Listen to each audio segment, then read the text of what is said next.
Assalamualaikum warahmatullahi wabarakatuh. Al-Fatihah. Alhamdulillahi rabbil alamin, ar-rahmanir rahim, maliki yaumiddin, iyyaka na'budu wa iyyaka nasta'in, ihdinas siratal mustaqim, siratal ladzina an'amta 'alaihim ghairil maghdubi 'alaihim waladdallin. Amin. Alhamdulillahi rabbil alamin, thumma salatu wassalamu ala asyrafil anbiya wal mursalin wa ala alihi wa ashabihi wa man tabi'ahu bi ihsanin ila yaumiddin. Amma ba'du. Alhamdulillah, kita dimudahkan oleh Allah untuk menjadi hamba terbaik, menjadi pengikut baginda yang terbaik, insyaallah. Khairukum man ta'allama al-Qur'an wa 'allamahu.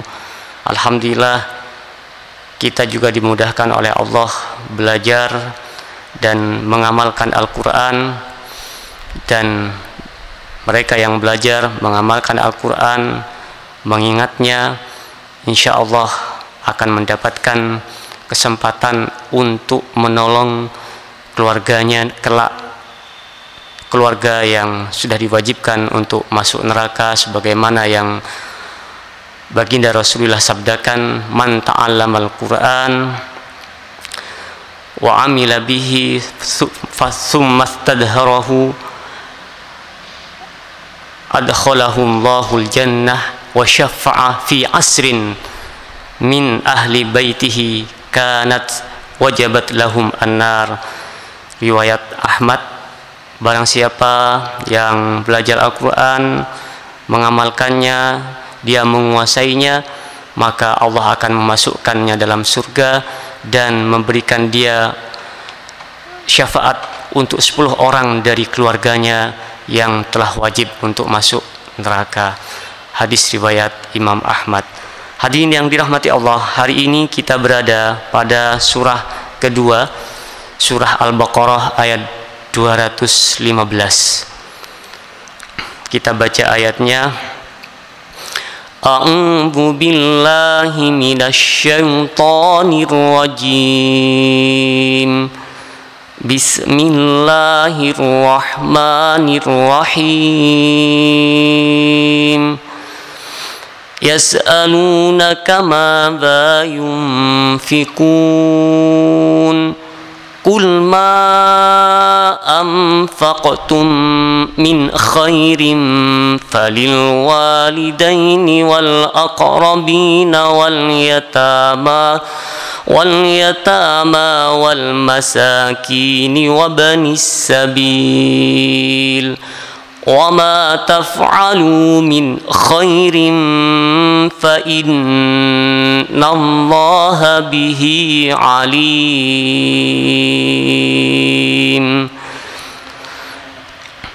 Yas'alunaka ya Muhammad madza yunfikun. Mereka bertanya kepadamu wahai Muhammad, madza yunfikun, tentang apa yang akan mereka infakkan. Alladzina yunfikuna lahu. Wasail amruh ibnul jamuh. Yang bertanya dalam riwayat ini disampaikan adalah orang yang bernama Amruh ibnul jamuh. Wa kana syaikhan damalin. Dia adalah seorang yang sudah sepuh dan mempunyai banyak harta. Fasa'alah sallallahu alaihi wasallam amma yunfiku wa ala man yunfik. Maka dia kemudian, siapa dia? Amruh itu bertanya kepada baginda Rasulullah sallallahu alaihi wasallam tentang apa yang akan dia infakkan dan kepada siapa dia akan menginfakkan. Qul lahum, katakan kepada mereka, kepada yang bertanya seperti itu, ma anfaqtum min khairin, apa-apa yang kalian infakkan dari hal-hal yang baik, itu falil walidain, maka itu untuk pertama adalah kedua orang tua, wal aqrabin, kepada sanak famili yang dekat, wal yatama, para yatim, wal masakin, wabnis sabil, kepada orang-orang miskin, juga kepada orang-orang yang dalam perjalanan fisabilillah. Hum aula bihi wa ma taf'alu min khairin, dan apapun yang kalian kerjakan dari hal-hal yang baik, dari infak dan selainnya, fa innallaha bihi alim, maka sesungguhnya Allah tentang itu maha mengetahui. Famujazin alai, dan akan mendapat balasan terhadap mereka yang berbuat baik tersebut. Hadirin yang dirahmati Allah, ayat ini berbicara tentang infak.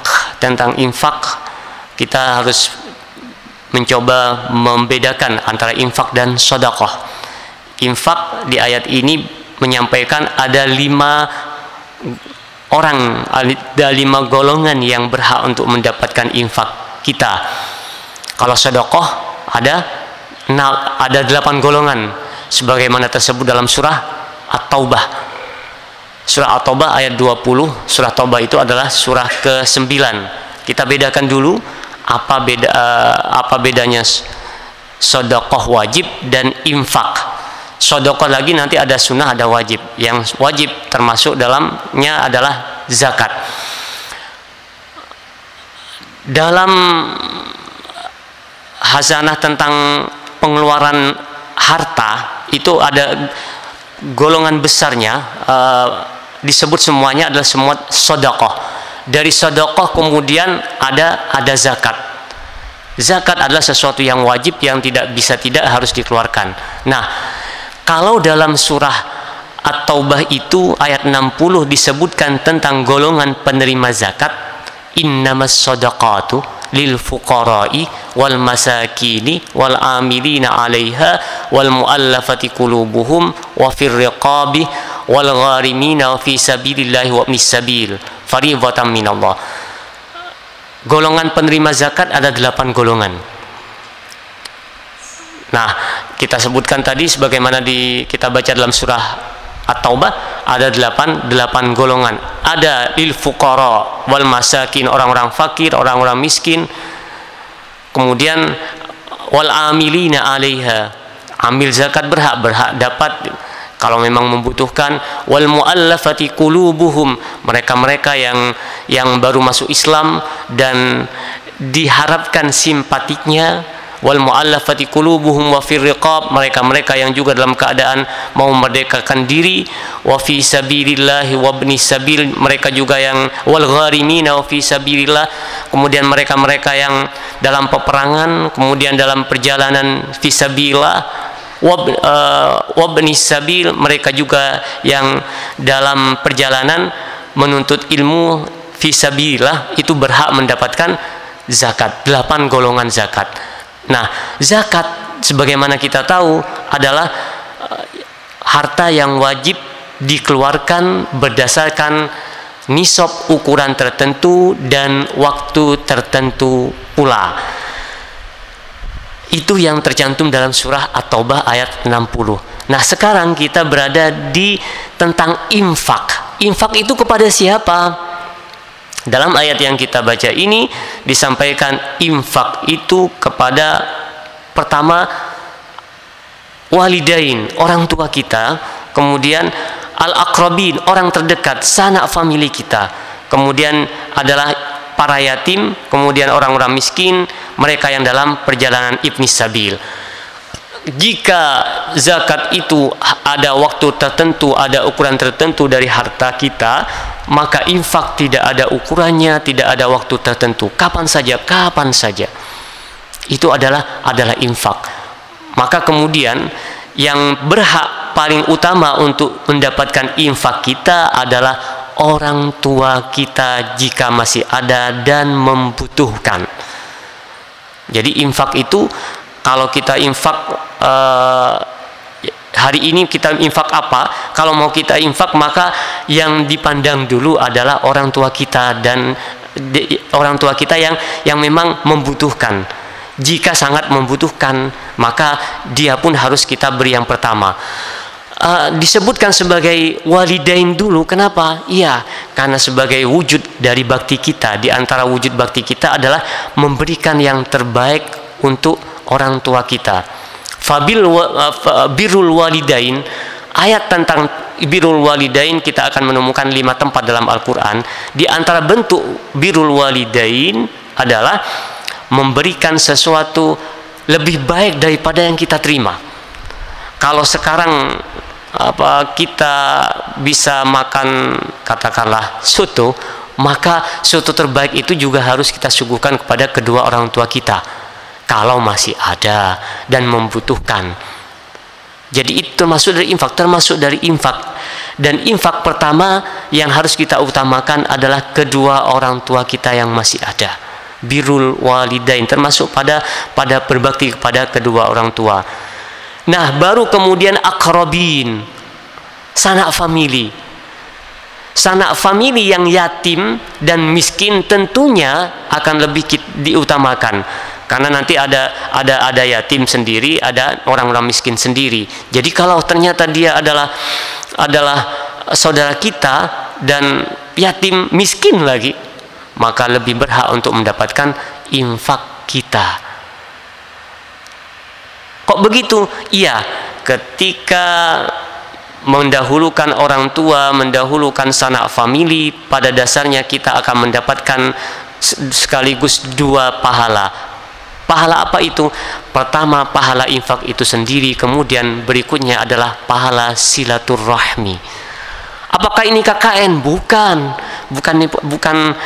KKN ini, bukan apa, tapi adalah bagian dari pengentasan. Kalau semuanya bertanggung jawab kepada kedua orang tuanya, semuanya bertanggung jawab kepada sanak familinya, maka tidak akan ditemukan nanti orang-orang miskin, orang-orang yang butuh.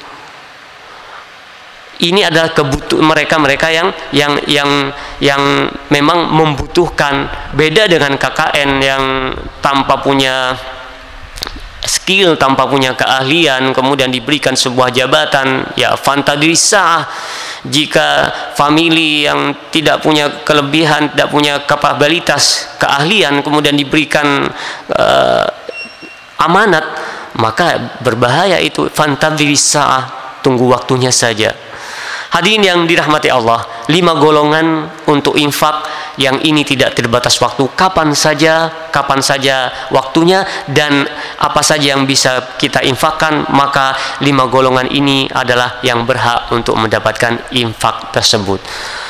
Dalam Al-Quran adalah infak merupakan sesuatu yang naudzubillah, nanti seandainya saatnya kita menutup mata, maka orang akan diperlihatkan pahalanya. Hingga kemudian orang-orang ketika menemui ajal itu, ketika tidak sempat berinfak, akan meminta kepada Allah, memohon kepada Allah supaya ditangguhkan. Ya Allah, tangguhkan dulu. Kemudian ketika aku ditangguhkan sebentar, aku akan berinfak. Nah, ketika menafsiri ayat ini, cerita ini bisa kita buka dalam surah ke-63, surah Al-Munafikun, tepatnya di ayat ke-10. Itu ketika Allah memerintahkan wa anfiqu mimma razaqnakum min qabli ayyatiya ahadakumul maut fayaqula rabbi laula akhartani ila ajarin qaribin fa asaddaqa wa akum minas solihin. Ketika Allah memerintahkan wa anfiqu mimma razaqnakum, infaklah dari apa-apa yang kami risikan kepada kalian, min qabli, sebelum datang ayatiya ahadakumul maut, sebelum datang kepada salah satu di antara kalian maut, kematian. Fayaqul, kemudian dia berkata, akhirni ila ajalin qarib, tangguhkan ya Rabb kepada saat sebentar saja. Fa asaddaqa wa akum minas solihin, maka aku sungguh akan berinfak dan aku akan menjadi golongan orang-orang yang soleh. Ulama menafsirkan bahwa kenapa orang-orang ketika sampai ajalnya kemudian meminta ditangguhkan? Iya, karena saking besarnya pahala infak. Saking besarnya pahala infak. Begitupun mereka yang tidak sempat berinfak atau malas berinfak atau bakhil berinfak, maka ancamannya pun sangat berat. Surah ke-75 surah Al-Muddathir menyampaikan kepada kita tentang masalakakum fi saqar, mereka-mereka yang dimasukkan ke neraka saqar. Masalakakum fi saqar, apa yang menyebabkan kalian masuk neraka saqar? Qalu lam nakum minal musallin, kami tidak salat, wa lam nakun nut'imul miskin, dan kami tidak memberi makan orang-orang miskin. Wa kunna nakhudu ma'al khaidin, padahal kami berbicara tentang kemiskinan. Wa kunna nukadzibu biyaumiddin, dan kami mendustakan hari akhir hatta atanal yakin, hingga ajal menjemput kami. Hadirin yang dirahmati Allah, ketika menafsirkan ayat yang kita sebutkan tadi, ayat surah Al-Munafikun ayat 10, kemudian surat Al-Mudassir tadi, para ulama menyampaikan sebab kenapa Allah menyebutkan penyesalan orang-orang yang tidak infak itu karena besarnya pahala infak. Begitupun ancaman Allah juga berat bagi mereka-mereka yang tidak berusaha untuk menginfakkan hartanya. Kemudian yang perlu kita ingat adalah bahwa infak itu diantara yang motivasi Allah kepada kita untuk selalu berinfak apa? Infak itu minimal akan dibalas dengan 2 kali lipat. Minimal akan dibalas 2 kali lipat. Ayat 265 surah Al-Baqarah menyampaikan itu. Allah memisalkan mereka yang berinfak dan masih ada halangan-halangan di hatinya, itu akan seperti apa? Seperti biji-bijian yang berada di atas ketinggian di pegunungan. Bagaimana biji-bijian itu? Biji-bijian itu pun juga akan tumbuh meskipun tidak ada hujan lebat. Kenapa? Karena cukuplah embun akan menumbuhkan tumbuhan itu, maka kemudian dia akan berbuah dan minimal akan mendapatkan 2 kali lipat. Apa bisa lebih? Bisa 10 kali lipat. Surah Al-An'am ayat 60 menyampaikan itu, man ja'a bil hasanati falahu asyru amsalihha. Mereka yang bekerja, yang melakukan kebaikan akan mendapatkan 10 kali lipat. Jika keikhlasan kemudian melandasi semuanya dengan penuh ikhlas, maka dilipat gandakan dengan tidak terhingga. Saya yakin kita tahu bahwa ketika 1 kali 1 akan mendapatkan 1, 1 kali 2 juga akan mendapatkan 2.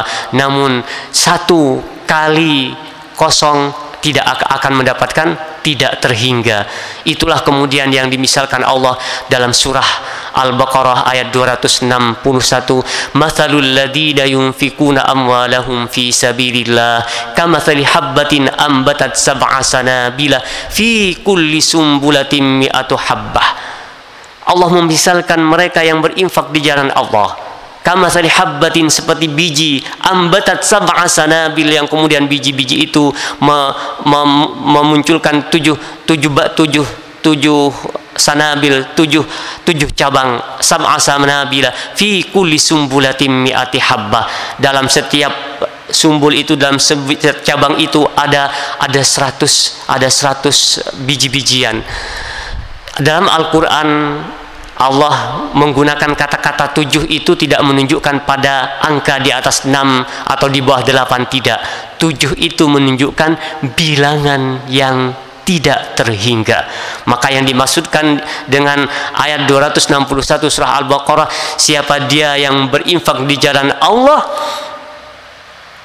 dia menginfakkan dengan ikhlas, maka akan dibalas dengan balasan banyak tidak terhingga.